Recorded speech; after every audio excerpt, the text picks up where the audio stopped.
We got some more Kagurabachi questions and theories before chapter 76, so if you're not caught up, spoilers beware. All right, so first up today, big shout out to Malevolent Riz and incredible name. All I am picturing is just like the most insane domain expansion with that name right now.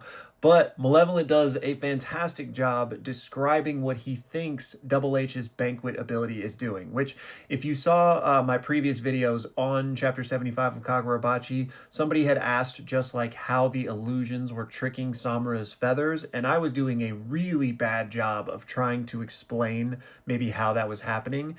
And I know a lot of people compared it, I think, to one of the Bankais from Bleach, but I'm not that far in Bleach, so I wasn't able to make that analogy.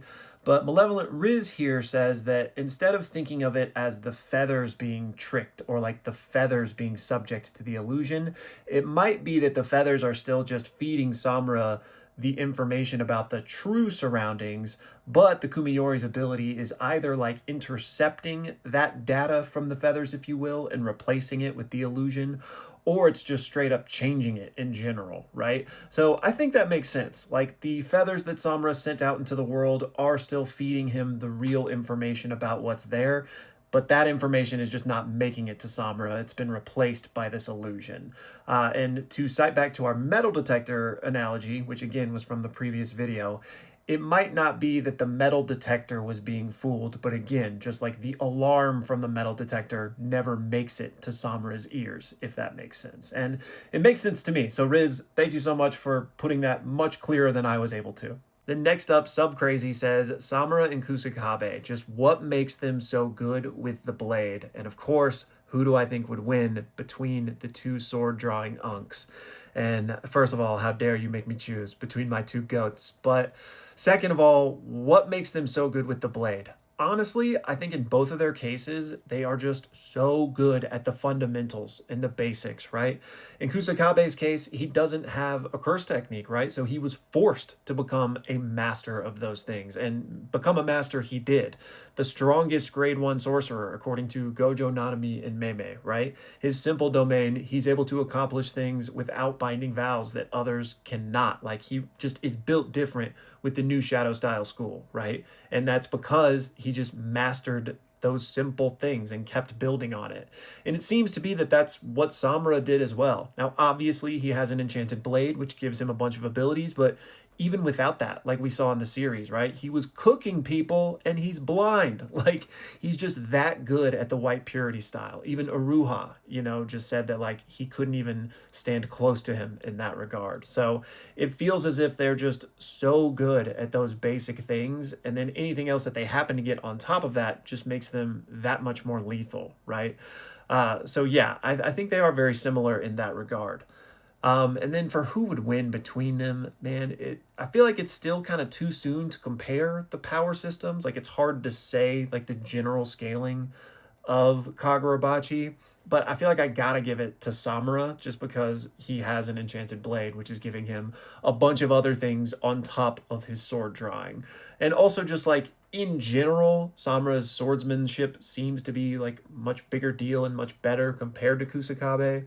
So like even if we want to strip away all powers, it feels like he might win, but I'm not trying to downplay my Gokus. And then next up, Ink asked me if I had any grasp on what the last two enchanted blades might be capable of, the two that we haven't seen yet. And I have been thinking about this ever since we've been finding out more about the Kumiyori, but I don't have any really good ideas, honestly, but I did see a really cool thought from somebody online. I can't remember if it was on Twitter or where somebody said maybe each of the blades represents like a different facet of war. And I thought that was a really cool idea. So like, for example, Samura would represent like a surveillance state in the way that, in warfare, you need information, and with his owl, like watching over the city, right? And Iruha would be like misinformation, like a misinformation propaganda campaign in a war, the way he can create illusions. And I can't remember what they said about Cloud Gouger with Sojo, or Gorger. I always get those mixed up.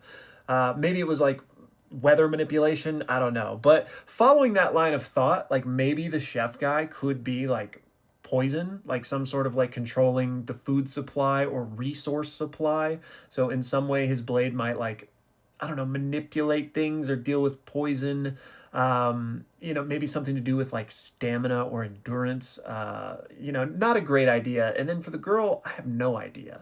I know this is like very, very basic, but like I'm getting flowers for some reason. You know what I mean? Which I guess maybe that's dumb because the Sanucci already does the flower stuff. So yeah, I don't know. I don't have any good ideas. This is something I wanted to like try to maybe put like some deeper thought into, but so far I haven't come up with anything interesting. So if you guys have some ideas, I would love to hear them. And speaking of enchanted blades, Bando asked me what my enchanted blade would be. And this is such a great question, but I am the worst person to ask something like this because people have been asking what my Jujutsu Kaisen curse technique would be for like since I started the channel, and I still don't have an answer because I am so indecisive. And like every time I have a cool idea, like I'll instantly move on from it the next day because I had a different idea. You know what I mean? So I don't want to lock myself down and say what my enchanted blade would be like because I have not had that type of epiphany.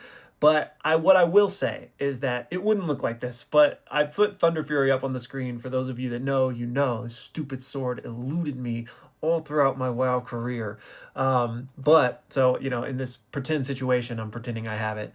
But I think I would love like a very simple looking blade, honestly. But I do like the way this is cut down the middle. So maybe like a katana that had a similar split down it. And then I've always liked like air powers, like we're talking Aang, Avatar The Last Airbender, like the ability to control wind, potentially use that to fly. That would be like the basis of where we're starting from. But beyond that and like nuance of specific abilities, you're going to have to give me a while, let this series cook a bit, let these ideas marinate in my brain, and then maybe we'll revisit this down the line and I'll have something more concrete. But I would love to hear y'all's ideas for your enchanted blades. As you guys know, in the Discord, we have entire forums for like custom curse techniques from JJK, custom Hatsus from Hunter x Hunter. It would be cool to, at some point, maybe have like custom enchanted blades for Kagurabachi people. So let me know if that's something you'd be interested in. But obviously, in the meantime, regardless, let me know what your enchanted blade would be down in the comments. And then finally, big shout out to TNB, who didn't send in a question, but just sent in some support and said that they've been watching these videos since chapter 1. And just thank you so much, man. That really does make me happy. I love the like mini Kagurabachi community that's begun to sprout within our community, because I definitely started with JJK. We did a lot of Hunter x Hunter stuff. And so starting covering something new like Kagurabachi, which doesn't have as big of a fan base as those other two things yet. It's special to find people that like come into the channel via that. So just thank you so much for being here from the start and being a part of the journey, man. Now, last but not least, I want to hear what y'all's predictions are for chapter 76, since we are less than a day away from finding out just what's happening here. Are we going to get the duel between Chihiro and Double H? Are we going to see what happens with Samura? Are we going to pick up with Yura and the Hishaku and whatever they're doing at the Kamunabi headquarters? Just let me know everything you think is going to happen in chapter 76, but also don't forget to tell me about what your enchanted blade would be. But as always, y'all, thank you so much for watching.